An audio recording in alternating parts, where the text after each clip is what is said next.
Hello grade 12s, hope you're well. This is JP. Today we're going to look more into the interpretation of graphs. This is an essential section, and what I'm going to do is I'm going to look at example 31 in your textbook and then just a couple of past paper questions. So this is when everything comes together.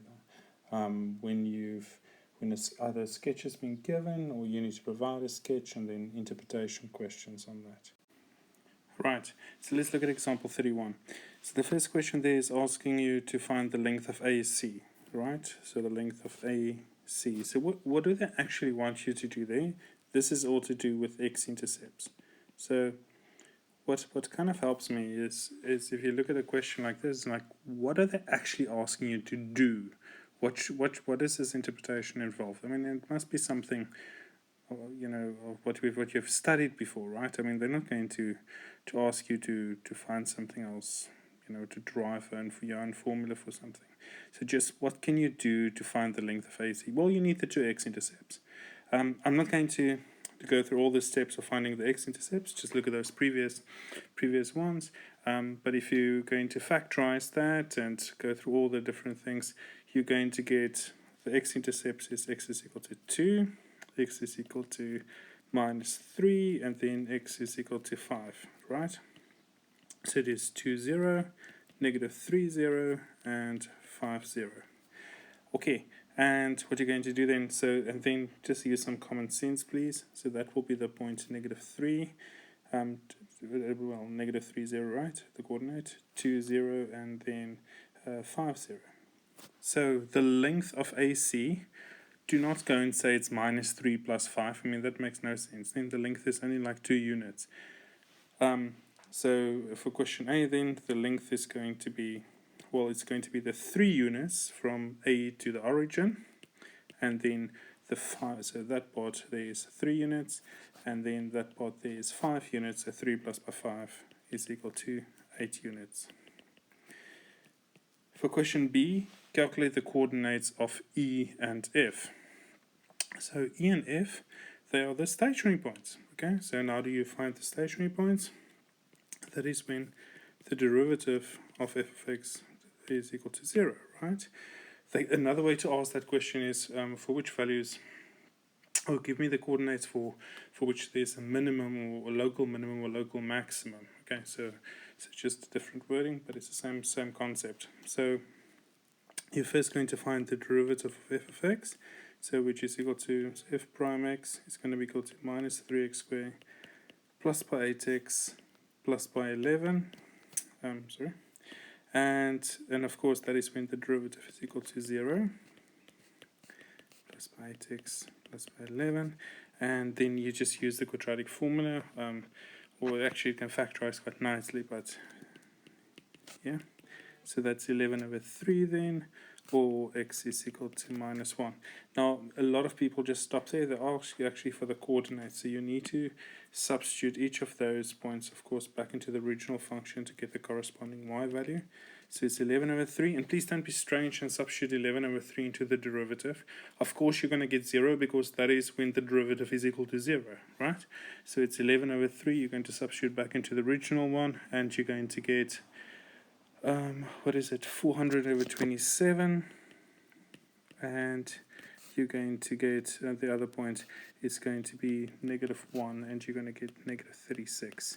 And immediately I would indicate those points on the curve. So there we've got it, 11 over 3 and 400 over 27, and then minus 1 and minus 36. Okay, so let's look at question C. So we've done A and B. Question C, calculate the x-coordinates of the point of inflection. So what happens at the point of inflection again?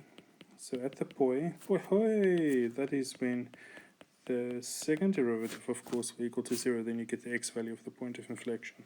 So the second derivative is simply the derivative of the derivative. So there's the first derivative. So the second derivative is just minus 6x plus by 8, right? So, and then the second derivative is equal to 0. So you've got 6x is equal to 8. X therefore is 8 over 6, which is equal to 4 over 3. Just double check on your graph if that makes sense. Will that x value be the point like 4/3, just 1 1/3? Yeah, it kind of looks like it, right? I mean, if that was like the point now -7, you must have thought, what the hell happened there? Okay, so question D, so that's A, B, and C. Question D, determine the equation of the tangent of f at D. So at D, so there's a tangent. Now listen, grade 12s. Do not, if we ask you a question like this in the exam, call us to the exam venue and say there's a mistake. There's no tangent. They talk about a tangent, but there's no tangent. Imagine there's a tangent, right? Imagine there's a tangent going through D, right?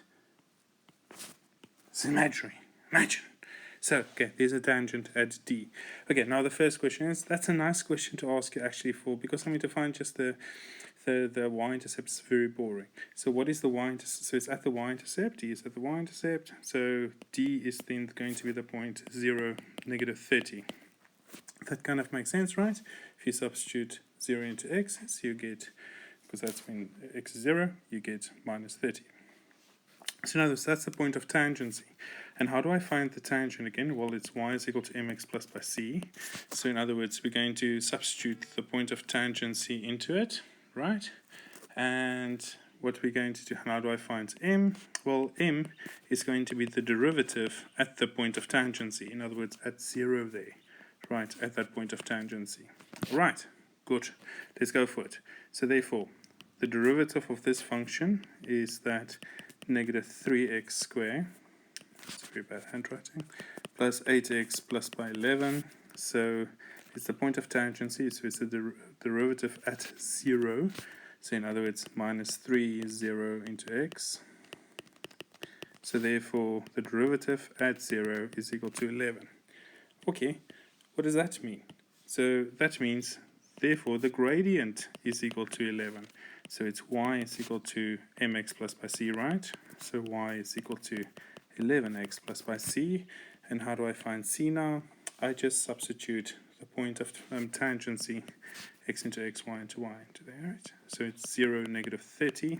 In other words, -30 is then equal to 11 times by 0. That's equal. Plus by c, so therefore c is equal to -30, which kind of makes sense because remember that tangent must go through the point D, right? The point of tangent surely is the point on the line, and then that is also the y-intercept because x is 0. So there we go. So therefore that equation is y is equal to 11x minus 30. Okay, let's look at the next question. So that would be question E. The tangent to f at D is also intersects the graph of f at another point. Okay, of course. So there's this tangent at D, and it intersects it, of course, at the tangent, and then somewhere else. So there is something. All right. So we need to find that other point where it intersects again. That's just another way of asking you to do simultaneous equations, of course, right? So yeah, that's not too bad, and it's only asking for the x-coordinate of this point. So how do I do simultaneous equations? Well, first of all, I've got the curve. So f of x is equal to minus x cubed plus by 4x squared plus 11x minus 30. And then there's another graph, and that would be the equation of the tangent to that graph at D. And let's call that graph G. And that is 11x minus 30. And what you're just going to do is you're going to say, well, they intersect, of course, when f of x is equal to g of x. In other words, when minus x cubed plus 4x squared plus 11x minus 30 is equal to 11x minus 30. What's quite cool about this, of course, look at those 11x's minus 30, so that will become 0. Right, if you minus 11x on both sides and add 30 on both sides, you're going to get minus x cubed plus 4x squared is equal to 0. And then don't overcomplicate this, so just take out x squared as a common factor. So it's minus x plus by 4 is equal to 0.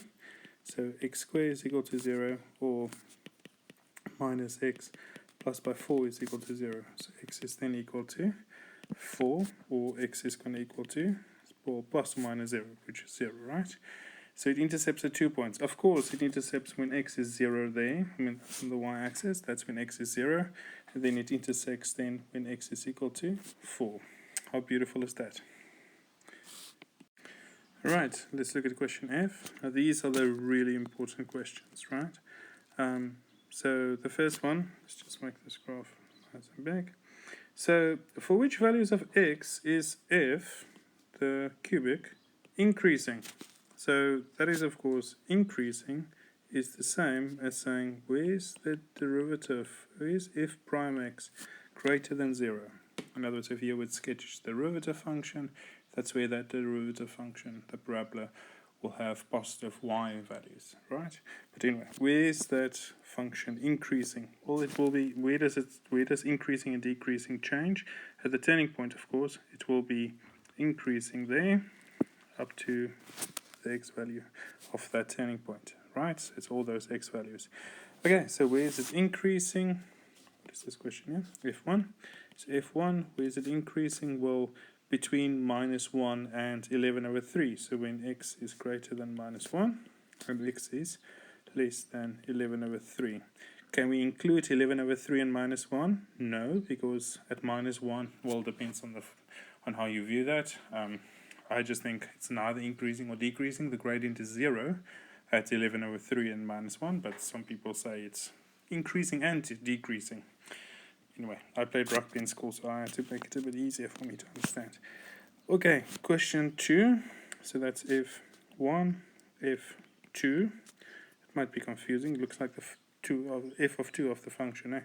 Anyway, F2, for which values of x is f of x greater or equal to 0? Greater or equal to 0. That's not too bad. Where's this cubic function? Where does it have positive y values, right? That's what that means, eh? Where's y greater or equal to 0?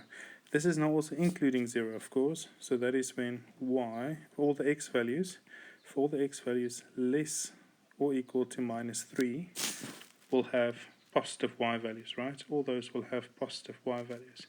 And then all the x values between minus 2 and 5 will have x values between minus 2, including minus 2, and including 5, will also have positive y values. And then just remember, just to put the x as element of real numbers for all these questions. Of course, it only works then for real numbers, right?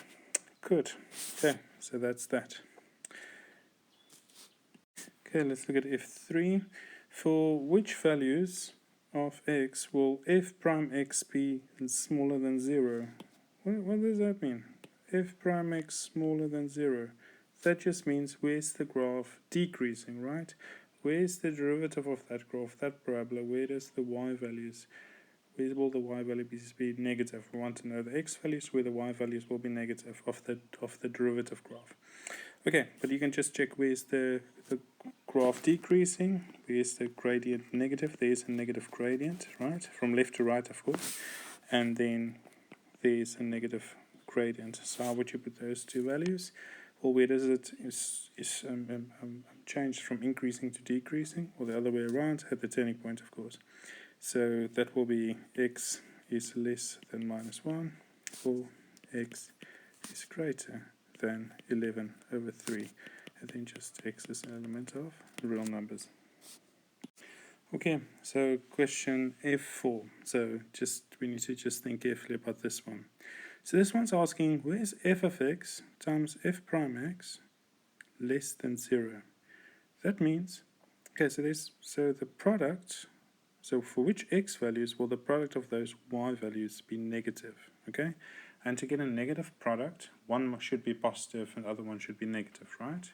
So in other words, what we're asking is, where would f of x be, for which x values will f of x be positive and f prime x be negative, and for which x values will, so that is, that one is positive, that's negative, right? So if the product of that will be negative, and for which x values will f of x be less than 0 and f prime x be positive, because then you also get a negative answer because their signs will be different, right? Okay, so now let's look at this. So let's do the first one. F of x is greater than 0. So where is f of x greater than 0? We've done this earlier. So where's my function greater than 0? Well, the function will be greater than 0 there, and the function would be greater than 0 for all those x values. Okay, so it's greater than 0 for those ones I just indicated, right? Now we're looking at where's f of x, the derivative of f of x, less than 0. In other words, what does that mean again? Where is the slope? Where is it got a negative gradient? Where does the function have a negative slope? Okay, and let's indicate that in this orangey type of color. Where is the slope negative? And of course, it must be for which x values are both of those things. So in other words, where's that above the x-axis, and where is it negative? Where's the gradient negative? Well, it will be there as well, right? There's the slope negative, and you've got positive y values. So that satisfies both of those conditions, right? Do you understand that? So the y values are positive, and the slope is negative. Let's see a bit further down what happens then. The slope is still negative there, but the y values aren't positive. Remember, we want the y values to be positive, slope to be negative. That's the first incident we're going to look at. The other scenario is when the slope is negative, the y values are negative and the slope is positive. Okay, we're only focusing on this part now. So what happens here? Slope is negative, okay, but the y values are positive. What happens here? Okay, slope is positive, but the y values are negative, right? What happens here? The slope value, the y values are positive, okay, but then the slope changes, of course. There's the y value is positive, but the slope is positive, so it's a plus times a plus. There the slope is negative, and the y values are positive. Ooh, that's another one. Okay, so what do we have so far? So we've got, not too far. Okay, so what we've got so far is we've got x is less than minus 3, right? Because that's when it's this part here, when the slope is negative and the y values are positive. And then we've got, for that same condition here, for where y is positive there, right? But where would the slope there be negative? Okay, the slope there would be negative for that part there, right, for all those x values. So in other words, it's going to be for the x values between, what is that, 11 over 3 and 5, right? So between 11 over 3 and 5, when x is an element of real numbers. Okay, hopefully that makes sense. So positive y values, negative slope. Now we're going to look at negative y values, positive slope. So where would we have negative y values? So look at the negative y values first. Okay, negative y values would be, those are negative y values, right? But so it must have an increasing slope then. Is the slope there increasing? No, it's not. Here we still have negative y values. We need an increasing slope, right? So that's negative y values. Gradient is positive. Ah, that's both of those. Hey, that's awesome. So that means, well, it must be between that x value of the turning point, between what is that, minus 1, between minus 1 and it's supposed to be between, what is that, x-intercept there? 2, right? X is element of real numbers. And then further down the line, so what do we have then?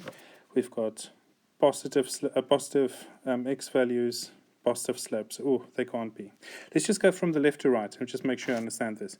So positive y values, negative slope. Yay, we want them to be different for the product to be a negative, right? If this was a positive, if that was greater than 0, you want them both to be positive or both to be negative.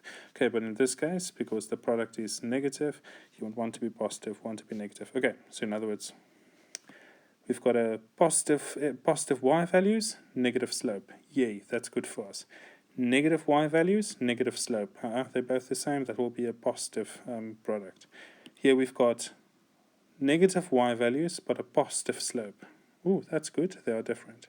Here we've got positive y values, positive slope. Ooh, positive times positive is a positive. Here we've got positive y values, negative slope. Ooh, that's it. That's it. And then lastly, we've got negative y values and a negative slope. So you need to look at all these little compartments, right? Positive y values, negative y values. Look at where it changes your gradient. Okay, these are very, very important questions. Okay, lastly then, question G. For which values of k will f of x be equal to k have 2 distinct roots, 3 distinct roots, 1 real root? So this kind of lets you think of nature of the roots. Yeah, sure, we are commenting on the nature of those roots, but you're not going to work out the discriminant of some sort. Okay, you're not going to do that. Okay, so if f of x is equal to k is a constant, right? So then that means f of x minus k is going to equal to 0. So in other words, what should I add for, in other words, how should I shift this graph up or down for it to have those different types of roots? Okay, so 2 distinct roots, so 2 different roots. Okay, so it means that you only have 2 roots. That means so 1 root.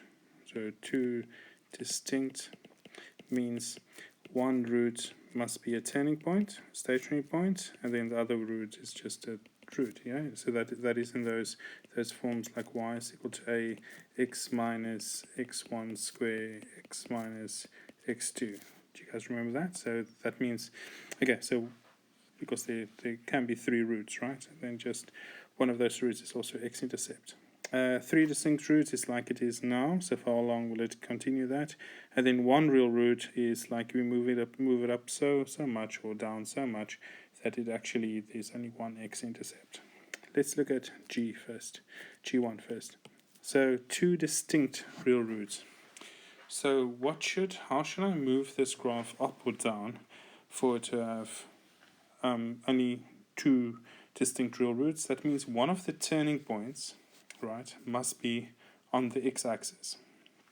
So if you imagine now, so by how much do I need to move this graph up or down for the x-intercept to be for the turning point to turn on the x-axis? Let's try that sentence again. How much should I shift this graph up for the graph to turn on the x-axis? Because what happens then is you only have then that x-intercept, and then further down the line you've got another intercept. You follow? You only have 2 distinct real roots, right? Okay, so in other words, what should happen then? So, and remember, if it was f of x plus k, right? That is just plus, or you just, if it's 2 units up, use k is equal to 2. The signs is just a bit different now, so that's just something to take into account.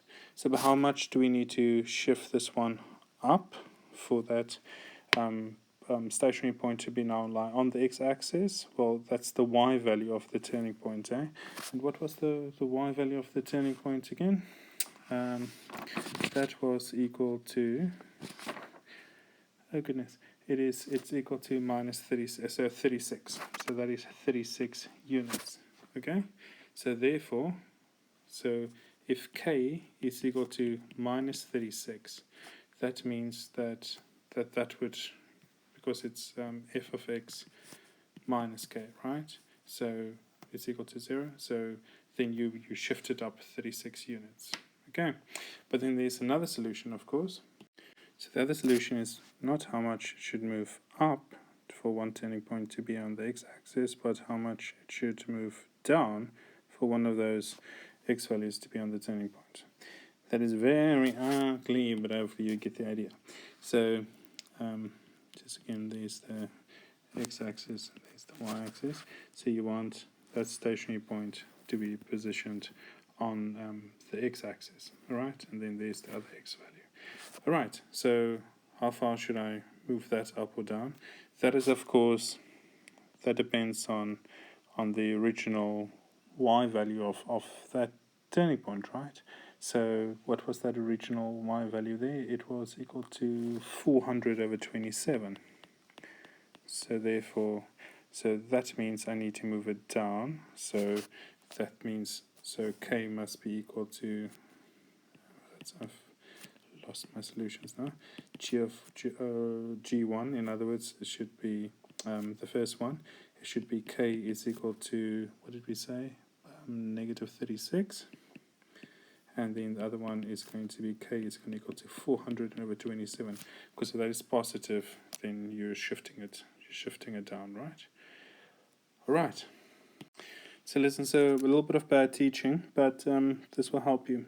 The most important part is here just for two distinct roots. If there are currently three distinct roots, is just to get the y value learned. If you made a mistake with those signs of the y values, right?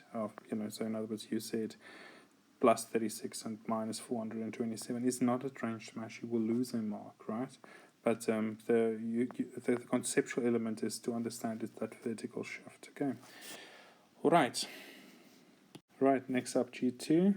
So we're looking at for how much should you shift k down, in other words, up for it to have three distinct real roots. Well, it's currently got three distinct roots, right?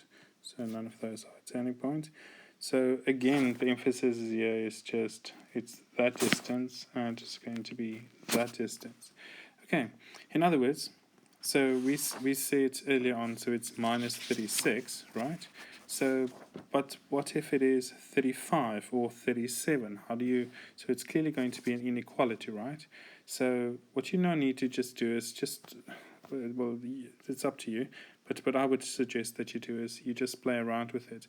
So when k is greater than that negative 36, like if k is equal to negative 35, so that means this value here, that turning point there, moves to there, right? And of course, then that point will shift up as well, right? So that stationary point will be there. Right, so what you're going to do is you're going to get a curve like this, and then it's going to go down still, and there's still three distinct roots, right? So that's still happy days. But once when k is smaller than 36, in other words, you would move it up like 37, once that point is there, then that curve, of course, it's going to be like that, and then you've got only one real root.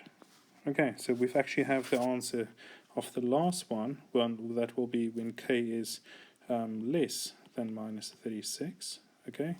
And then, of course, we just need to consider the other solution as well, that other distance. The distance here is equal to, what did we say, 400 over 11 or something, 400 over 27. So 400 over 27, so this is then when k is going to be less than 400 over 27. And if we want to answer G3, then this is when k is less than minus 36, or of course it will be when k is greater than 400 over 27, because if we shift this point here, that turning point, too far down, of course, then you're going to get something like, that's terrible. But anyway, then you get, it goes too low, and it's only going to have one real root, okay?